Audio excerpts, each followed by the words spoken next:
Time for the 49ers Rush Podcast. It is rare when a player is a fourth-round rookie pick and already a fan favorite. Now, I don't know how much of it came from the pre-draft process. So if you watch this show in the offseason, we do a ridiculous amount of draft evaluations, pre-draft, mock draft, all that stuff. I love it. It's actually one of the ways I got started doing this podcast, over 10 years ago. And CJ West was an absolute favorite. We do our 340-plus draft write-ups and stats and profiles and comps. And we only had about, I think it was like 13 or 14, 10 out of 10 49ers fits. And at 19 on our list for the 2025 roster countdown comes one of those 10 out of 10 rookies, CJ West. Fans love him. And just such a perfect fit, the personality. We had him on the show. We did a full interview with him. I'll play a couple clips in today's breakdown. But, man, if you have not watched that yet and you're like kind of ho-hum about this season, you're not too excited, go watch. Just type in CJ West interview 49ers. It'll pull up on YouTube. You can check our feed on Spotify. It don't matter. Why? It's a little over 20 minutes, and it's going to get you pumped up because this dude just has everything that you want whenever it comes to talking about a defensive tackle, football player, all those things. So I want to lead it off with this. I asked CJ, what do you want 49ers fans to know about you? And here we go. Let's hear from the big guy himself. These fans look up to you. They're so excited to pull for you and buy your jersey and all that stuff. What do you want them to know about you before the season starts? I want them to know that, like I said before, I'm a guy of high character. I love being around people. I love, expressing myself and just making people feel happy about themselves, making people feel good. So I'm a guy of high character. I'm going to bring everything I got into the 49ers program. I'm going to give them everything I got. And you'll see my face. I love being around and helping out in the community. So that's something I'm huge on as well. So I'm sure you'll see me around in the community, helping out and trying to, make people feel better about their day and themselves. So I love to hear that. That's a big deal to me. Now, he's wearing jersey number 99, 6'1". He's on the short side, 316. And this is a big reason why he fell to the fourth round. The measurables just aren't first day one, day two pedigree. 31.5-inch arms. That's the lowest 6th percentile of defensive tackles in the NFL. So, you're talking short arms, you're talking short, 6'1", but stout. He's 22 years old now. He's quick as hell. Ran a 4.95 40-yard dash. That's top 81 percentile of defensive linemen. 1.73 10-yard split. I mean, he is just quick. 33-inch verticals, good. 28 bench press reps, solid.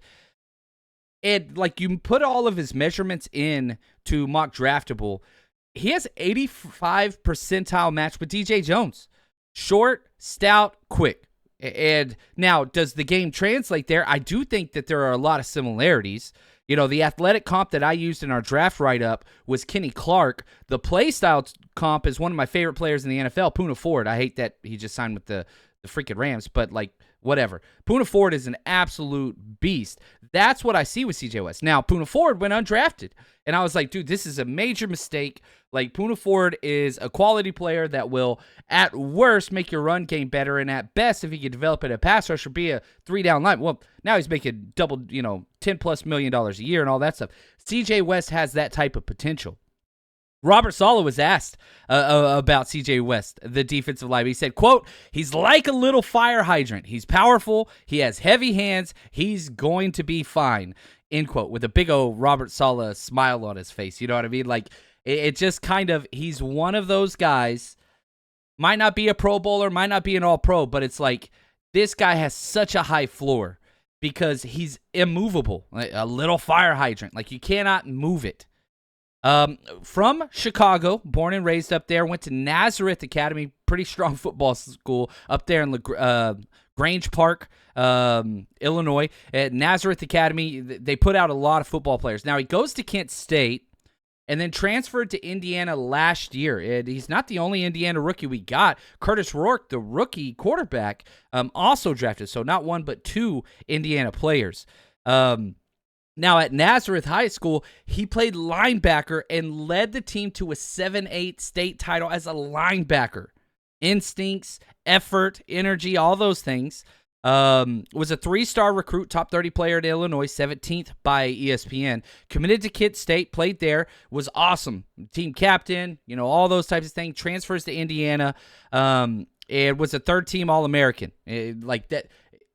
Unbelievable, the tape that he put up there, and met with the 49ers several times. Met with them at the Shrine Bowl, had a formal meeting with them at the Combine, and he's played a lot of ball. 1,900 plus snaps as a defensive tackle over his 5 years. That's ridiculous. We do the trait ranking. He had a 9 on the experience scale. Not a 10, but pretty high up there. He was one of our rush crush, by far one of my favorite players. And the Niners took him in the 4th round, pick 113.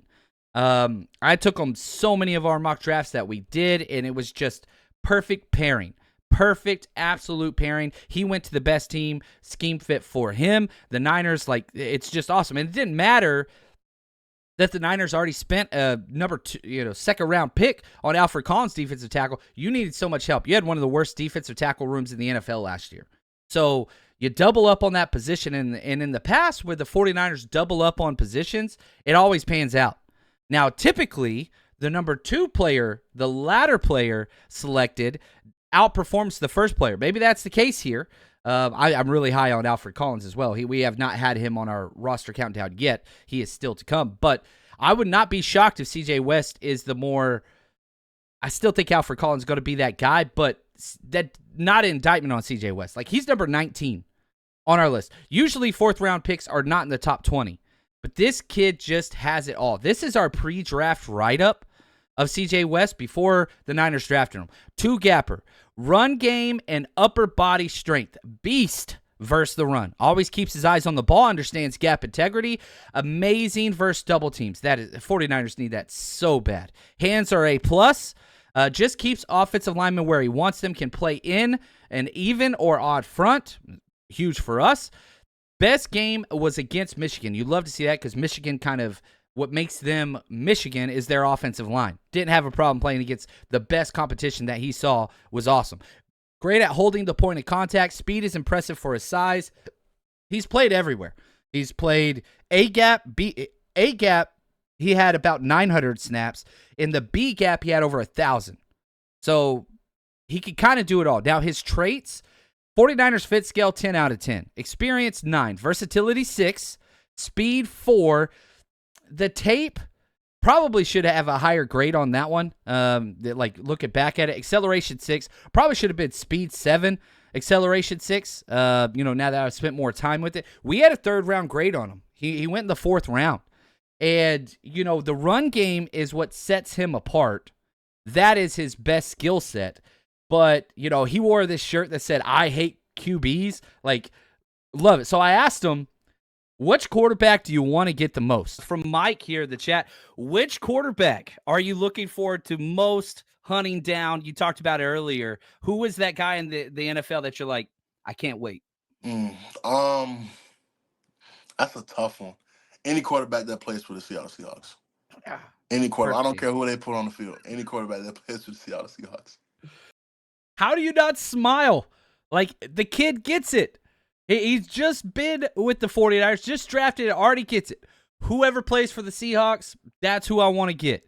And guess what? You don't have to wait long because week 1, you got Sammy D coming in. Oh, I freaking love it. I love it. Now, his college career, 150 tackles, 27 tackle for losses, 9 sacks, 2 pass breakups, 2 fumble recoveries, 2 forced fumbles. He's got 52 starts in 68 games. Of those 68 games, he's missed 3. He missed 1 game in 2022, and he missed 2 games in 2023. That's it.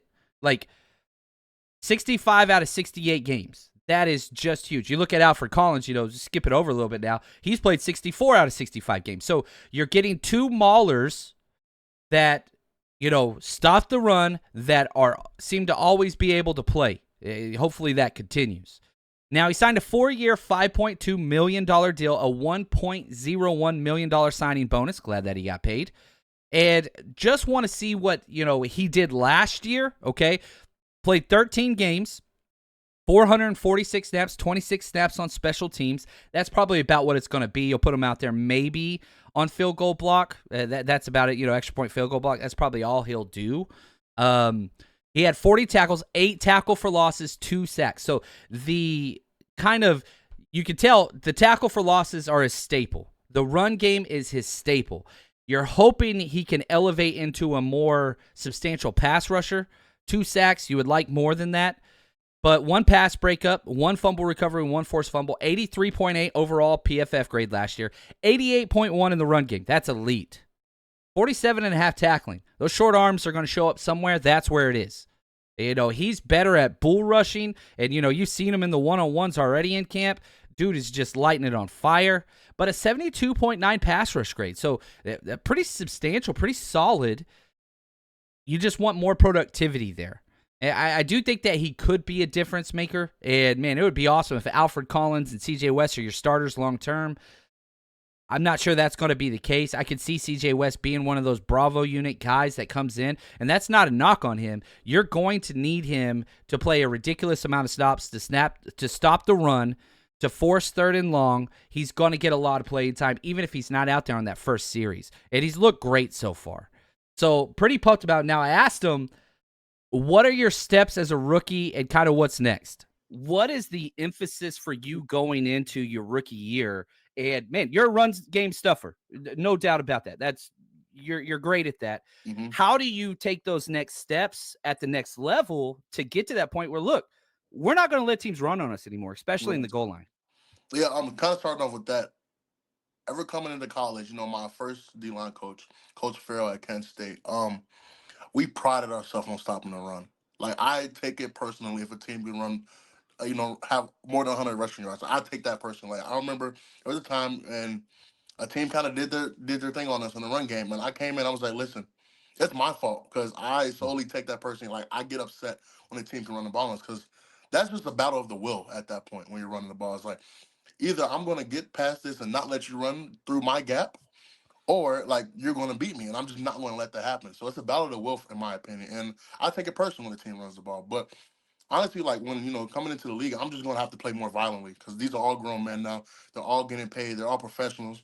I'm just taking my violence to the next level, snatching off blocks even harder, and striking people harder, and taking my gap quicker and things like that. So that's how I'm going to kind of bring that the run game to the next level. I take it personal. Like I hate when teams run the ball. It really upsets me. It grinds my gears for sure. Grinds my gears for sure. Talk about mindset, mentality, check mark. So the impetus on taking things personal, I will not allow this to happen. How are you not excited about C.J. West? I'm so pumped. And he comes in number 19. Cannot wait to see what this kid does on the field in the red and gold. Thank you to Josh for helping write this episode. And for us at the 49ers Rush team, we'll just keep counting them down.